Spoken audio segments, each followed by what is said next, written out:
I never thought one decision, one secret, could change the entire course of my life. My name is Emily Johnson, and for a long time I believed I had built the kind of life people dream about.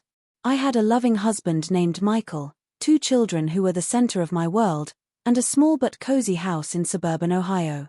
From the outside, everything looked perfect. Neighbors would smile when they saw us, and friends would say we were the picture of happiness. But perfection has a way of hiding cracks, and behind closed doors, my heart carried a secret I thought I could control. Michael and I met in college. He was the kind of guy who could light up a room with his laugh, dependable in ways most 20-year-olds weren't. I loved his steadiness, the way he made me feel safe when the world felt too overwhelming. After graduation, we married quickly, eager to start our lives together. The first years were filled with excitement, our first apartment, our first road trips, and eventually, our first baby.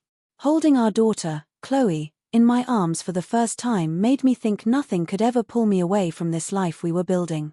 2 years later, our son Ethan was born, and I felt even more complete. But life has a way of testing people in ways they don't expect.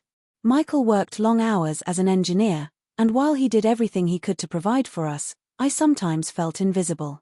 I would spend entire days at home with the kids, running between school pickups, cooking meals, folding laundry, and making sure everyone else's needs were met while mine slipped to the bottom of the list. Slowly, loneliness crept in, even though I was surrounded by people who loved me. The change began when I reconnected with an old friend from high school, David Miller. We ran into each other at the grocery store on an ordinary Tuesday afternoon. He looked older, a little worn, but his smile was the same one I remembered from years ago. He asked about my life, and I found myself telling him more than I should have. Something about the familiarity of his face, the comfort of someone who remembered me before marriage, before responsibilities, made me open up in ways I hadn't in years. At first, it was harmless, coffee meetings, casual texts, light conversations about memories from the past. But little by little, it grew. He started asking deeper questions. Was I happy? Did Michael still make me feel loved? Did I ever wonder what life might have been like if I had chosen differently back then? I should have stopped it, I know that now. But at the time, it felt like someone was finally seeing me again, not just as a wife or a mother, but as Emily. The secret began small, just a few conversations I didn't tell Michael about. But soon it became something heavier. I started hiding my phone, deleting messages, creating excuses for where I was going. Each step deeper into this secret, I told myself I had control, that it wasn't dangerous, that I could stop anytime I wanted. I convinced myself it was harmless, just a distraction, a way to fill the loneliness. But secrets have a way of growing until they're too heavy to carry. The guilt came in waves. I'd tuck my kids into bed, listen to Chloe's little voice tell me about her day, or feel Ethan's arms wrap around me in an innocent hug, and I'd wonder what kind of mother I was becoming. I'd lie awake next to Michael, his arm heavy across my shoulder, and feel my heart twist in shame. I loved him, I truly did, but I had opened a door I could not close. The breaking point came one evening when Michael found a message I had forgotten to delete. It wasn't anything explicit, but it was enough. Enough to show him I had been keeping something from him, enough to make him question everything we had built together. I will never forget the look on his face as he read the words on my phone. His hands shook, his voice broke, and for the first time in our marriage, I saw him crumble. "What is this, Emily?" he asked, holding the phone out like it burned him. I tried to explain, to downplay, to say it wasn't what it looked like, but lies only build walls higher. The truth was out, and there was no undoing it. That night, Michael didn't yell. He didn't slam doors or throw things like I might have expected. Instead, he sat in silence, his eyes red, his whole body heavy with betrayal. Sometimes silence is louder than any words could ever be. The weeks that followed were some of the hardest of my life. Michael moved into the guest room, unable to share a bed with me. The kids sensed the change, their questions breaking my heart. Why isn't Daddy eating dinner with us?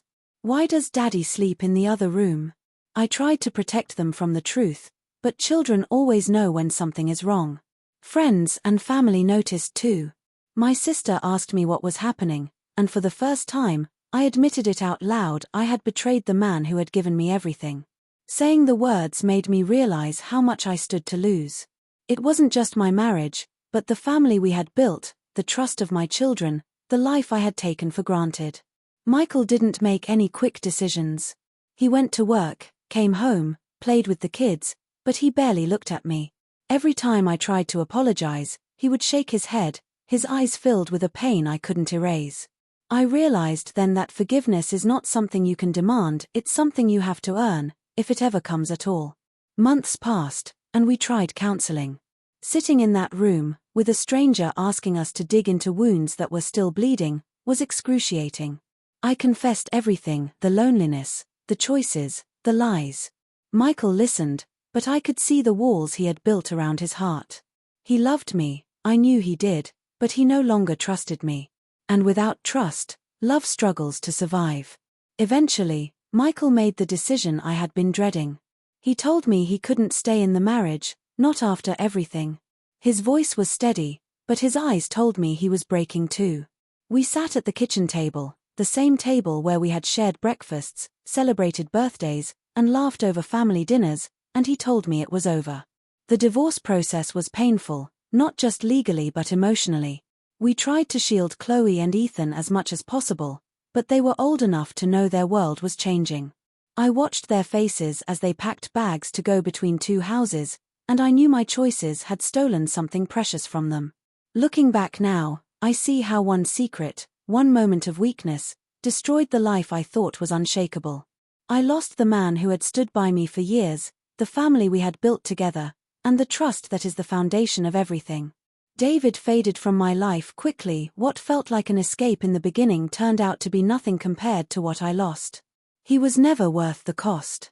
Today, I live alone in a smaller house, seeing my kids half the time and trying to rebuild myself piece by piece.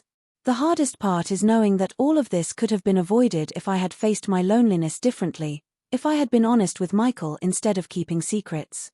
I've learned that marriage requires communication, patience, and honesty, even in the hardest seasons. And I've learned that secrets don't just hurt the person keeping them, they ripple out and damage everyone around them. My story isn't one I'm proud of, but it's one I share because I know there are others who might feel the same emptiness I once felt. I want them to know that stepping outside of your marriage,